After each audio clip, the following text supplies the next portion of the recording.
The diagnostic round shows a lateral joint line opening of about a centimeter. The drive-through sign is positive. Moving the field of vision to the lateral gutter shows it to be quite capacious, possibly due to the stretching of the lateral capsule. The popliteus portal is made by an outside-in technique. On palpation, there is absence of the popliteus tendon at its normal insertion site. The popliteus groove is found to be empty, with presence of only synovium. On probing the popliteus, it is found to be attached quite posteriorly. On moving the scope posteriorly and visualizing the popliteal hiatus, it appears to be widened with absence of the popliteomeniscal ligaments. This case was found to have bony avulsions of the popliteus tendon from the lateral femoral condyle. The bone fragments were excised. Following this excision, the remnant of the popliteus along with the bony avulsion was found to be attached to the surrounding soft tissues, with the avulsed fragment obliterating the popliteal hiatus. This bone fragment was then excised. Following excision of this bone fragment, the ACL elbow amer is then passed through the popliteus portal, across the popliteal hiatus, and placed on the posterior aspect of the tibia. The tip of the amer is moved distally over the tibial ridge till it dips into the sulcus. At this point, the amer is fixed into position and the beath pin is passed from the anterior entry point.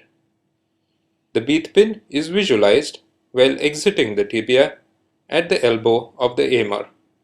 The tip of the beath pin is connected with a scoop, the tibial tunnel drilled with a 6 or 7 mm reamer.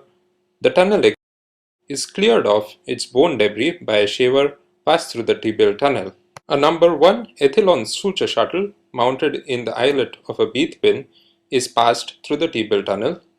It is pulled out through the popliteus portal and held with hemostats at either ends, forming a loop passing through the tibial tunnel and exiting from the popliteus portal.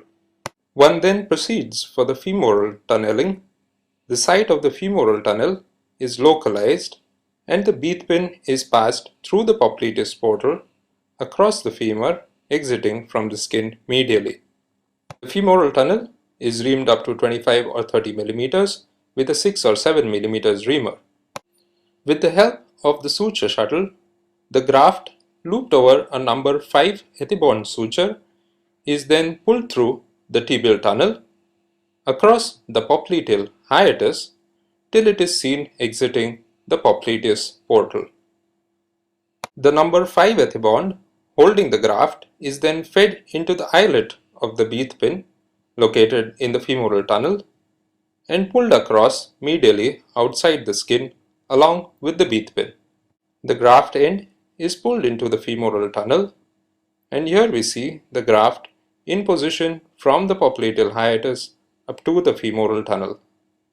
A nitinol guide wire is passed beside the graft into the femoral tunnel, and in this case the graft is fixed in the femoral tunnel with a round cannulated interference screw passed over it through the popliteus portal.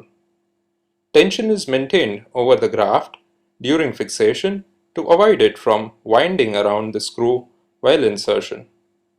The knee is cycled to remove the slack in the graft, which is then fixed in the tibial tunnel with a screw or a suture disc.